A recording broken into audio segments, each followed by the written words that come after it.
Olá pessoal, tudo bem meus queridos? Sejam muito bem-vindos a esse nosso último encontro, da nossa imersão dentro desse cenário do direito constitucional, onde nós vamos conversar um pouquinho sobre direitos humanos, tá? Então vamos lá, Respira fundo, pega o caderno e vamos para a nossa última aula, onde a gente vai falar um pouquinho sobre a síntese histórica dos direitos humanos no Brasil e as principais questões que costumam aparecer também nas provas de concurso dos últimos anos. Então vamos lá. Quando a gente fala de direitos humanos, nós temos aqui uma relação muito próxima àquela nossa primeira conversa, onde nós falamos sobre direitos fundamentais. E é muito possível que vocês percebam similaridades gigantescas entre os direitos humanos e os direitos fundamentais. Tanto na questão das características, quanto do aporte histórico, quanto da sua necessidade, da sua força, do seu poder, digamos assim. Porque muitos dos nossos direitos fundamentais, que integram lá o artigo 5º da nossa Constituição, mas a Constituição e o ordenamento jurídico como um todo, lembrando que o rol é exemplificativo, tem esse aporte, vem dos direitos humanos, são comuns aos direitos humanos. Então, por exemplo, a dignidade da pessoa humana é considerada um direito fundamental e é também considerada um direito humano. Então, a gente consegue perceber essa similaridade, essa proximidade que acontece entre essas duas searas, entre essas duas temáticas. Então vamos lá, quando a gente fala de direitos humanos, eles são todos aqueles direitos insociáveis à dignidade da pessoa humana. O que isso significa? Pensem comigo numa existência de uma pessoa digna, numa existência digna de alguém. Nós temos, por exemplo, uma pessoa viva, logo a vida dela é protegida. Nós temos uma pessoa saudável, logo a saúde dela é protegida.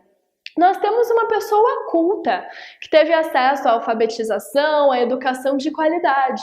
Logo, ela é uma pessoa que recebeu o direito à educação, uma pessoa que estudou.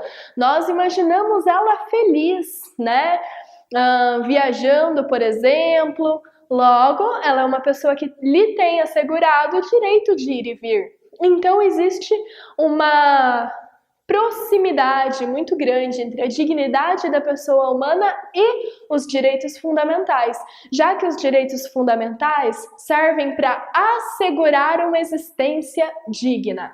Todo mundo comigo? Todo mundo entendeu esse link aí entre os dois temas?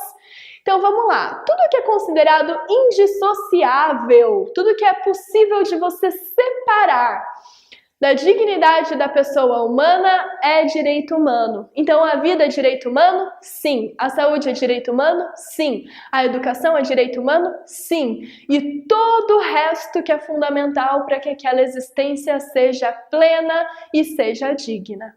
Beleza? A historicidade dentro desse conceito de direitos humanos também vem de uma forma muito similar ao que apareceu durante toda a nossa conversa sobre direitos fundamentais. Ou seja, os direitos humanos não existiram lá desde sempre, As pessoas, infelizmente, hoje em dia costumam banalizar um pouquinho esse termo de direitos humanos, mas não vocês que estão estudando direito constitucional comigo, Mas eles são uma construção histórica que foi extremamente difícil e que precisou de muita luta até que realmente a gente tenha todas as garantias que nós possuímos hoje, garantias inclusive internacionais, de que esses direitos humanos serão obrigatoriamente cumpridos, obrigatoriamente respeitados. Então essa historicidade ela vem falando para a gente sobre os anseios sociais que foram se modificando conforme a evolução das relações sociais, e ela também vem nos falando sobre todos os levantes, sobre todas as lutas, sobre todas as reivindicações que aconteceram até que a gente tivesse hoje, né, assegurado propriamente para a gente como nós temos a questão dos direitos humanos com toda a sua firmeza dentro desse nosso ordenamento jurídico.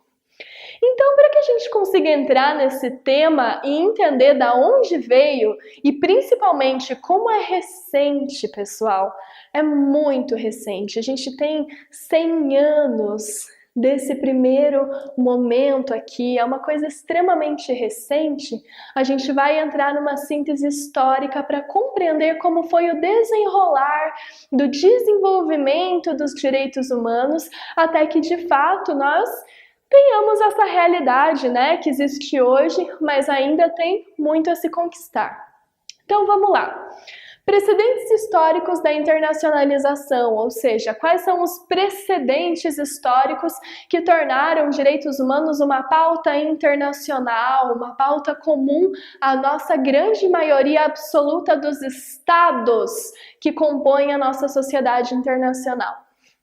Primeiro momento é caracterizado pela incidência do direito humanitário. O que foi esse direito humanitário?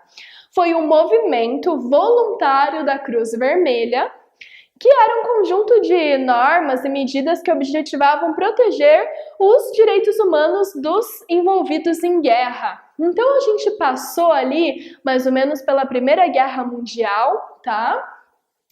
E aí, esse movimento da Cruz Vermelha buscava proteger os interesses, proteger a vida, né, das pessoas que estavam envolvidas durante esse cenário de guerra. Então, essa é a primeira parte formal, quando a gente fala de construção histórica, no sentido da gente ter uma internacionalização, da gente ter uma preocupação e um documento que fale especificamente sobre o cuidado com a dignidade da pessoa humana que nós temos dentro de um determinado contexto, certo? Se estende tanto à população civil quanto aos soldados, prisioneiros de guerra e etc. Então, até esse movimento acontecer, apenas aquelas pessoas que eram, enfim, os soldados e etc., recebiam um olhar por parte do Estado. A partir do momento em que esse levante aconteceu, os civis que acabavam se envolvendo nessas situações, né, assim como os familiares dos soldados e os prisioneiros também passaram a receber essa atenção, passaram a receber esse olhar e essa preocupação. Então esse foi o primeiro marco da nossa linha do tempo, né? A primeira grande marco até a gente chegar nesse sistema que nós temos hoje na nossa sociedade.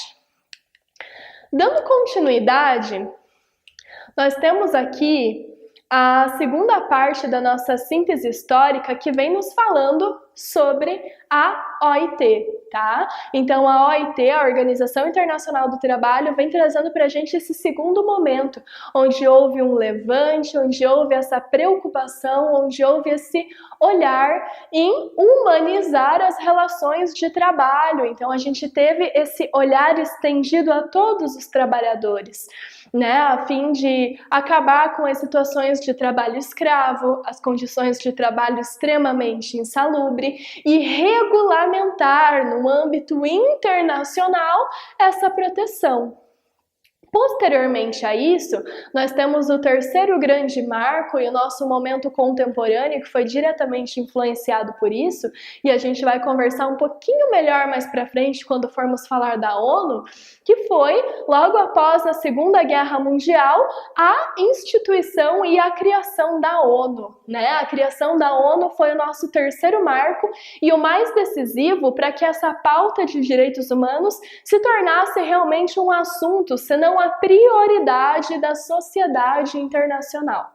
E é a partir daí que no ano de 1948 nós temos a Declaração Universal dos Direitos Humanos. Então esse é o nosso terceiro marco, surgimento da ONU no ano de 1945, logo depois da Segunda Guerra Mundial. Então vamos lá. Agora que a gente já tem esse contexto histórico muito esmiuçadinho, né, ou até um pouquinho superficial, mas o suficiente para a gente se localizar sobre o quanto isso é recente, né, considerando que o primeiro marco aconteceu mais ou menos ali no ano de 1920, né, a gente tem praticamente 100 anos que esse levante internacional de fato passou a acontecer, nós podemos passar para os princípios dos direitos humanos. Você que está estudando para concurso agora, provavelmente já é um pouquinho familiarizado com o meio jurídico, e se você está chegando do zero, seja muito bem-vindo também, mas já deve ter ouvido falar que todos os ramos do direito são regidos por princípios, né? E o que são esses princípios? Eles são agentes direcionadores que vão nortear essa matéria, que vão nortear esse assunto. Eles são basilares, os pilares onde se sustenta aquele tema. E quando a gente está falando de direitos humanos, nós temos alguns pilares aqui que são extremamente similares aos pilares dos direitos fundamentais que a gente já conversou, como, por exemplo, o universalismo. Direitos humanos destinam-se a todas as pessoas e não a, abre aspas, humanos direitos, fecha aspas. Tá? Porque todas as pessoas têm direito à vida, todas as pessoas têm direito ao meio ambiente, todas as pessoas têm direito à água. Meio ambiente é um direito humano e qualquer pessoa tem direito ao meio ambiente, independente de quem ela seja, ou do que ela faça, ou do prisma moral que você a está observando. Então, direitos humanos vai muito além de meras questões prisionais ou benefícios ali dentro do sistema penal, como a sociedade costuma ver. Ela tem a ver com tudo aquilo que é fundamental para a vida, como a alimentação, né? Então, os direitos humanos, eles são universais. Eles destinam-se a todas as pessoas de todos os territórios, não apenas a brasileiros, mas a todos os estados, todos os territórios do nosso planeta Terra e, quem sabe ainda aí de outros corpos celestes, né? Vai saber. Então, por conta disso, é preciso que a gente preze por esse universalismo. Direitos humanos é para todo mundo. Porém, a gente não deve desconsiderar as diferenças em respeito à particularidade, como, por exemplo, as características culturais, né? Se a gente está falando de um estado que tem uma marca cultural muito forte, é preciso que a gente encontre um meio de proteger aquelas pessoas, mas ao mesmo tempo de respeitar a cultura dela. E é aí, nesse contexto, que nós vemos diversos embates mundiais sobre situações culturais muito tradicionais, principalmente em algumas regiões do Oriente, que talvez não vão tão ao encontro dos direitos humanos assim, e todas essas conversas internacionais, esses diálogos, e quando necessário uma intervenção para que esses direitos sejam respeitados, ainda que os traços culturais sejam diferentes. Relativismo, tá? Segundo princípio, as concepções morais variam conforme cada sociedade. Essas diferenças não residem na pessoa em si, mas no contexto da sua existência. Ou seja, para cada sociedade, com cada traço cultural, vai existir uma forma de olhar o mundo, tá? E essa forma de olhar o mundo, ela precisa ser acolhida, ela precisa ser respeitada como direito humano, porque ela também faz parte de quem se é. Então é preciso que a gente tome sempre o cuidado de proteger esse direito humano, mas sem se sobressair aquilo que é relativo para a pessoa, aquilo que é relativo à cultura e às manifestações dela, quem ela é de fato. Nós temos aqui também a historicidade, que nós já conversamos, né? De um modo que os direitos humanos, eles são evolutivos, assim como a evolução da sociedade. Cada passo que nós damos, cada grande transformação que nós temos, as demandas sociais também mudam e automaticamente aumenta-se, expande-se também o leque de abrangência e de proteção dos direitos humanos, porque é preciso que eles estejam adequados a determinada realidade. tá? Então, a cada novo evento ou atrocidade social, é possível que eles sejam redesenhados e reestruturados para que essa realidade seja atendida. Por que eu falo eventos ou atrocidades? Muitas vezes é um evento, como por exemplo, um caminhar natural, uma mudança de pensamento natural que acontece pelo decurso do tempo. Muitas vezes é uma atrocidade, como por exemplo o que aconteceu na Segunda Guerra Mundial, um genocídio com o povo judeu. Então aquilo foi uma atrocidade que ensejou um redesenho do que se tinha pautado como direito humano. Então às vezes são coisas absurdas, terríveis, tenebrosas que acontecem e que também dentro desse princípio da historicidade, né, acabam trazendo essa remodelação do leque de direitos humanos. Vedação do retrocesso. Assim como acontece com os direitos fundamentais, todo direito humano que é conquistado e que é assegurado por meio de um tratado, por meio de uma legislação, não pode ser retirado.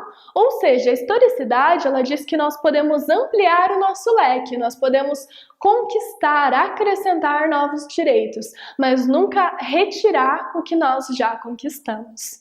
Beleza?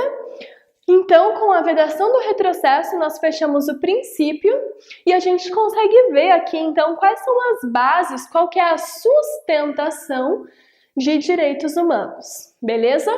Continuando a nossa conversa, então, nós vamos falar sobre direitos humanos especificamente no Brasil. E quando a gente fala sobre direitos humanos no Brasil, é impossível iniciar essa discussão sem falar da hierarquia dos tratados de direitos humanos no Brasil, que passou por uma diferença. O que acontece? Venham comigo aqui para a gente conversar sobre a pirâmide de Kelsen. Lembram da pirâmide de Kelsen, que traz para a gente uma ordem normativa dentro do nosso sistema jurídico, onde a Constituição está no topo? Então, visualizem essa pirâmide comigo. Quem não consegue, dá um Google aí, uma pesquisadinha rapidinha na pirâmide de Kelsen para entender sobre a hierarquia da norma, sobre a eficácia normativa, tá? Então, no topo aqui da nossa pirâmide, nós temos a Constituição. E eu vou desenhar rapidamente aqui, só para a gente conseguir acompanhar esse raciocínio, tá? Nós temos aqui a CRFB de 88 nesse topo aqui, ó, da minha pirâmide, beleza? Onde é que os tratados de direitos humanos entram dentro dessa pirâmide? Qual que é a posição deles dentro dessa pirâmide? E é sobre isso que a gente vai conversar. Quando a gente fala sobre tratados que foram internacionalizados, né? Que foram assinados, pactuados e internalizados depois do ano de 2004, a gente tem uma força de emenda constitucional. Então, a nossa pirâmide aqui no topo, além de ter a CRFB, ela também tem os TDH, que são os Tratados de Direitos Humanos. Ou seja, os Tratados de Direitos Humanos estão ao lado das emendas constitucionais, ao lado da Constituição. Elas têm a mesma validade, têm a mesma força. Tá? Um tratado de direitos humanos é tão importante quanto uma emenda constitucional. Por que isso aconteceu? Porque o quórum, né, de internalização de um tratado é o mesmo de uma emenda constitucional. Então, por conta disso, da votação requerer os mesmos resultados, os mesmos índices, é que eles dividem espaço aqui, ó. E também porque, como a gente conversou, os direitos humanos são fundamentais a assegurar a vida. Então, eles são extremamente importantes, são os pilares, né, da nossa sociedade, da nossa construção jurídico-social contemporânea, e aí eles estão ao ladinho aqui da Constituição, beleza? Mas, Lari, e nos casos antes de 2004, onde é que ficava dentro da pirâmide essa questão dos tratados? A gente tem aqui um outro exemplo, né? E aí coube a quem nos dizer onde é que ficavam esses tratados, qual era a posição deles dentro da nossa hierarquia normativa, a cargo do STF, que é o guardião da nossa Constituição, né?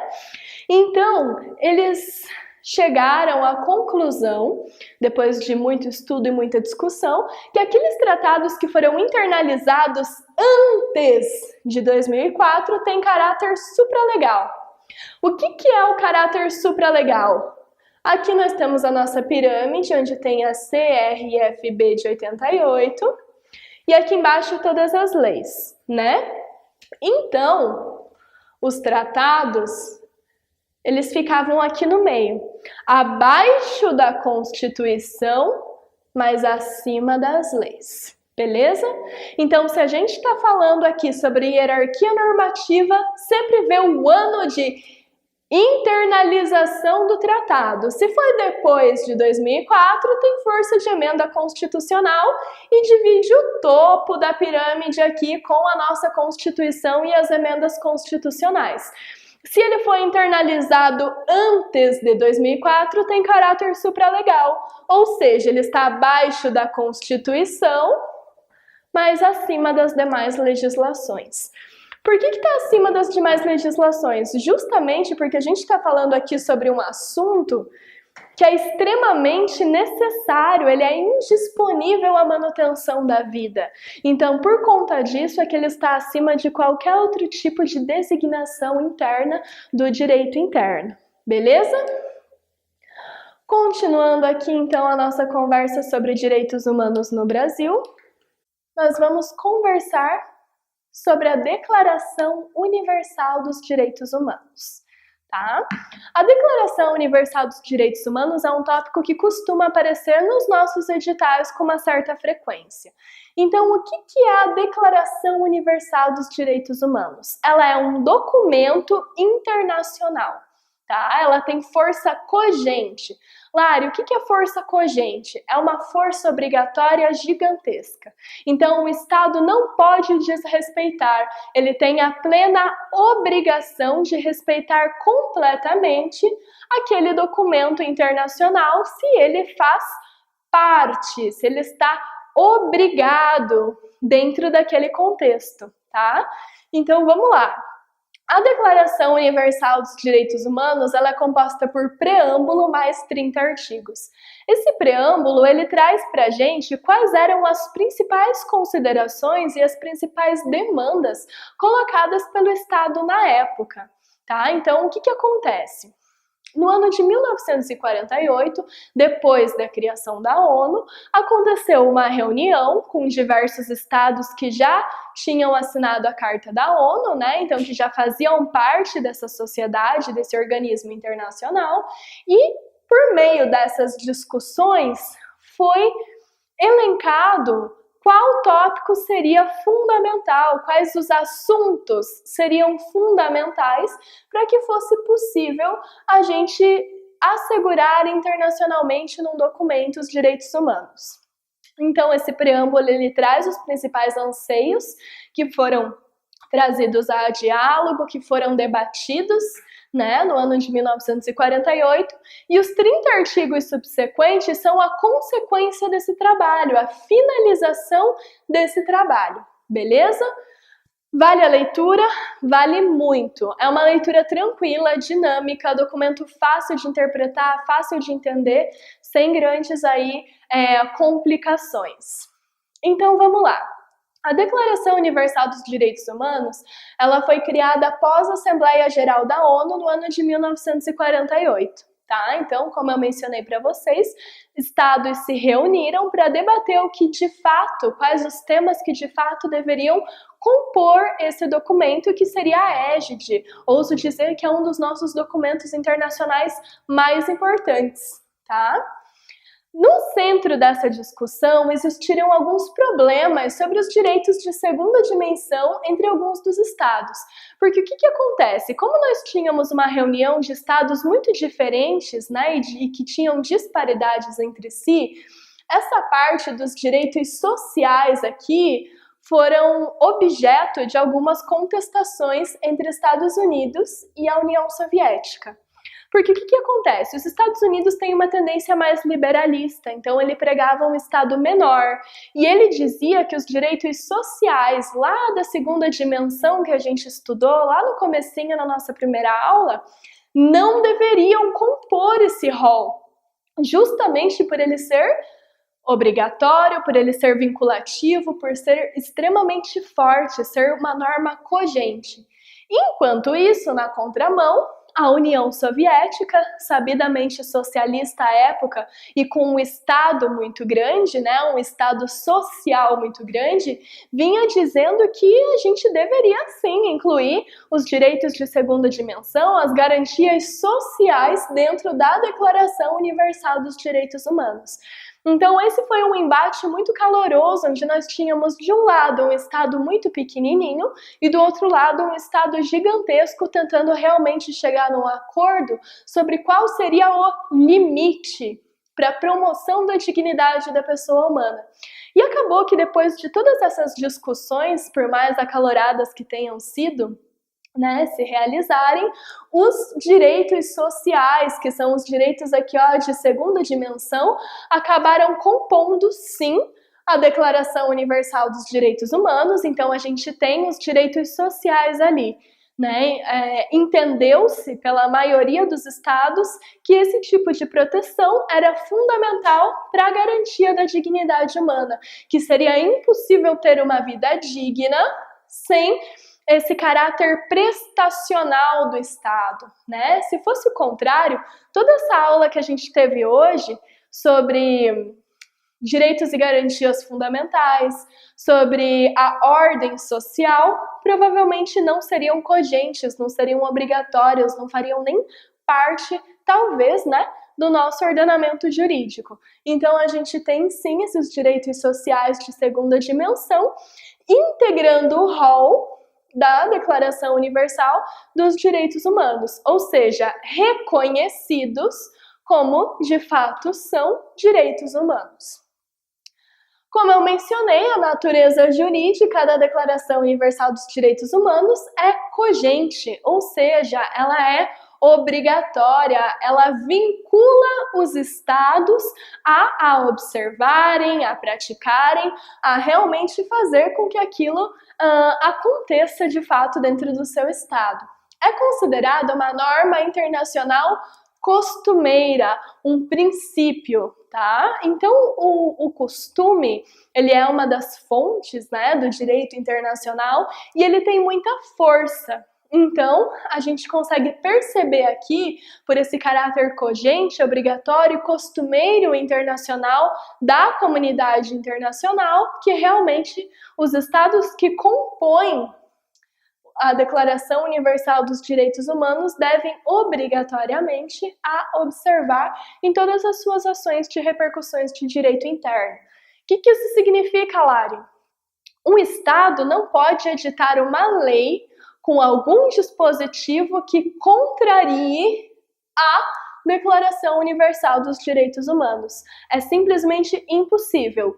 E se isso acontecer? Se isso acontecer, essa lei será considerada, aqui no Brasil, inconstitucional. Vocês lembram que a gente acabou de conversar que depois de 2004, todos os tratados que são internalizados, eles têm essa força realmente de emenda constitucional, eles estão ali dividindo o lugar na pirâmide de Kelsen. Então, todos os tratados de direitos humanos do qual o Brasil é signatário, todos os tratados que ele faz parte, tá? Devem ser observados quando da edição de legislações internas, porque uma lei brasileira não pode contradizer também um tratado de direito internacional e, nesse caso específico, não pode contradizer as previsões da Declaração Universal dos Direitos Humanos. Beleza?